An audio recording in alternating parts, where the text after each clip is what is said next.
Okay, so this is a Spanish squat. This is a prep movement that we're doing before actual squatting.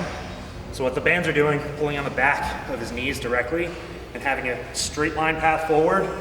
Note, it's 2 bands, not 1.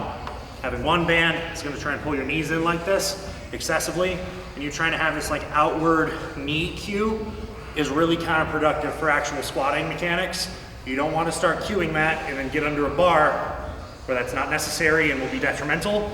You don't need to be ingraining that into your head, okay? So, start moving.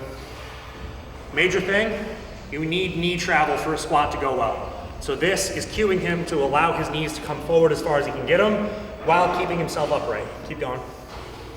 So what the bands are also doing with the pressure trying to pull him this way, it's not just pulling at his knees are connected to everything else. So it's pulling his entire body forward this way. That's giving him the ability to counterbalance his own weight against the pressure of the bands, so it'll allow his torso to be a little bit more upright. Secondary, this pressure coming forward is trying to pull his lower legs forward as well. This, trying to pull his lower legs forward, helps for people that, most people honestly, that have very heel heavy pressure on their squats. Whenever you're doing any big joint path movement, where you're getting knee traveling over foot, hip traveling back, you need to have most of your pressure through the midfoot rather than the heel. Don't care what your strength and conditioning coach in college and high school told you, you don't squat through your heels.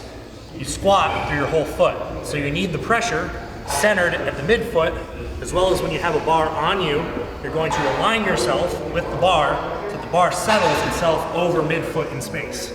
So this is pushing him away from having his pressure sitting on the heel, pulling him forward, and in doing so, for him to stay in one place and not get pulled straight into the rack, he has to keep strong big toe pressure into the floor. This big toe pressure is integral for having any of your big compound patterns, especially in a squat-like pattern, go well.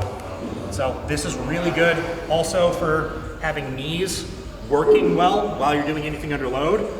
So you're gonna be directly moving them and having them resist the most force in the most direct path to their knee extension arc that you can, which you can't get with really any other pattern.